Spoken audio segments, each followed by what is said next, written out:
All right, y'all. Hopefully you'll be able to hear me and everything will work fine. Anyway, I got a GoPro for my birthday here. The Hero 10. Gonna try it out. Um, Also, this will be the first time trying to do a two screen, you know, of the same video, two different angles or whatever. I got the GoPro up there, kind of looking at the front of the cutter and what we're doing. I got this here so you can see my head bounce around when we run over stumps and rocks and stuff like that. But we're gonna do a little bit of thinning here at the moment. Then I'll cut some rows in at another part later. But anyway, this is the first time thinning on this fine stand here. I don't remember how old it is. Doesn't really matter. Age doesn't really have anything to do with it. Just kind of the size of the trees is what you go on.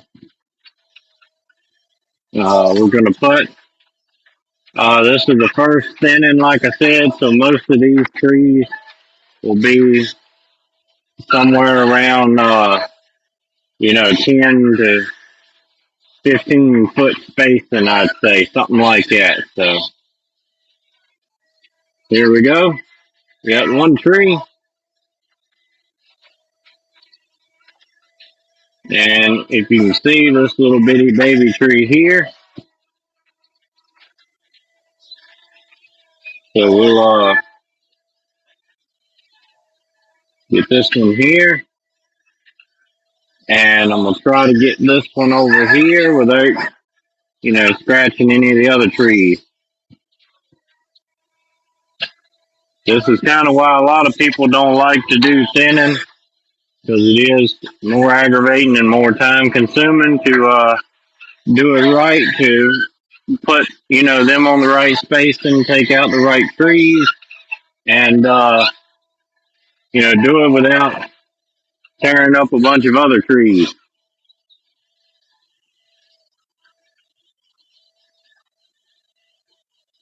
So this little clump of trees here makes it hard to get. So I would like to leave this one, but it's no other way to get in here to get this one and to get this one. So that means we'll leave this one to the left as our new crop tree, which is what we call the, good trees that we leave. What you do is you kind of pick, one crop tree and then you pretty much cut, whatever's in a 10, 15 foot spacing of that. I'm going to go ahead and take these little ones out here. Uh, these are technically too small to be sold as, pulpwood, but we're probably going to sneak them babies in.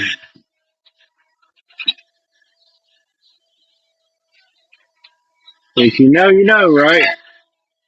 So this one here, I'll take this one, leave the one on the left. The one on the left is a little bit bigger, and more importantly, it's growing straighter than this one is. So this one here, we'll try to come in another spot and get those on the back side there on the right.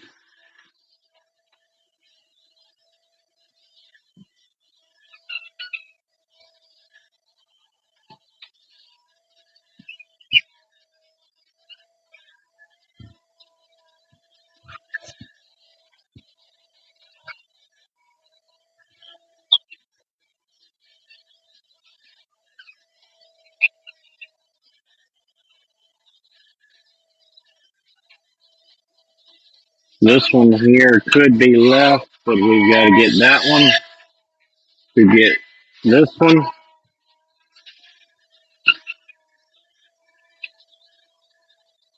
And we'll get this little tree.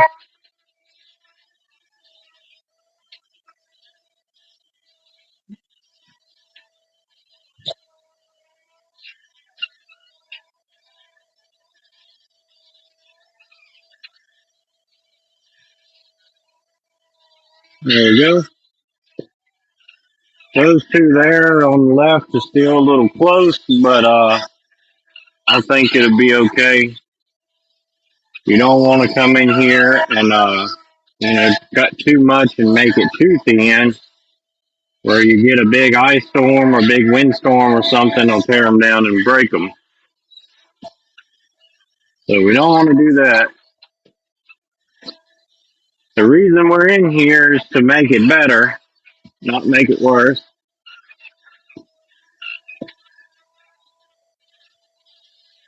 As you can see over here on the left, I haven't thinned those yet, which I hadn't cut the rows through it either. And you can see just how thick they are. That means there's too many trees in one space competing for resources, the water, the sunlight, you know, room to grow. They crowd each other and, choke each other out. So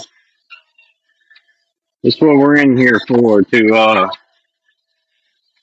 one thing I like about doing the thinning is, we're not just coming in here and cutting all the trees like everybody, likes to complain and think we do.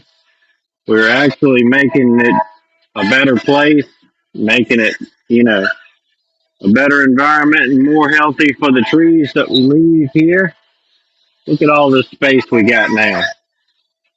Also, we can cut these trees out here and, be able to use them for whatever they do, making lumber, making paper, making OSB board, and making money.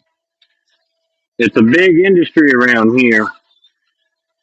Now we can do that and have all of those benefits that we're talking about, or you can leave it and it will naturally thin itself because there's too many trees. It will not sustain all these trees anyway. Survival of the fittest kicks in, and a lot of these trees will die out because they can't compete with the bigger trees. It will naturally thin itself, but when it does that, nobody makes any money off of it. It falls down onto the ground, and then it just rots on the ground. And also, it makes really good fuel for wildfires. If you got a lot of dead, dried out trees on the ground here, and you get, one little spark or one little anything to set it off, then that's why you have so many problems with wildfires in places, like California, that pretty much won't let you log anything. They real strict about that stuff, and they would rather let it die and fall on the ground and nobody get any benefit off of it, and just store up years and years of dead wood for fuel. And then when it gets really dry out there and they get a spark, then thousands and thousands of acres burn. They want to protect the trees and, want to have the trees and all that, but they're too stupid to know they're doing more harm than they're doing good. Like I said, what we're doing here is a management program. In my neck of the woods, usually pines will get thinned 1 to 2 times. This place here, we have some bigger trees that have been thinned before that we're going to second thin later on. And after that, yeah, they get clear cut, but they get planted back. There's a lot of programs around here that help pay the cost of planting, trees back just to, help the landowners and to encourage them to plant it back and not let it grow up and, little crap like this I'm cutting and all. It's actually a form of farming around here. Like I said, you plant the trees about 15 years or so, maybe a little better if they grow good. You can get in here and thin them the first time. And then, 5 years, 10, 5, 8 years down the road, you second thin them. And then, 5, 8, 10 years down the road, you clear cut them. It may be 30, 35 years on one, uh, stand of pine all that time, but it's, healthier and better managed. And it's a big industry around here. You got a lot of people that work in logging just like I do. Not only that, you've got the foresters that take care of stuff and find the wood and everything like that. You got the people that work at these mills, like we got a GP Georgia Pacific plant making OSB board. We got a couple of plants around here that make OSB board. We've got paper mills. We've got a bunch of sawmills, even small ones. Amish people own, and you know different people in the neighborhood own and stuff. And it's just everything to do with timber is a big industry, and it creates a lot of jobs.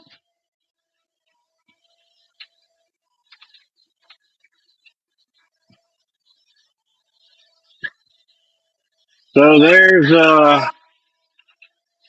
some thoughts and info on that if it interests you at all.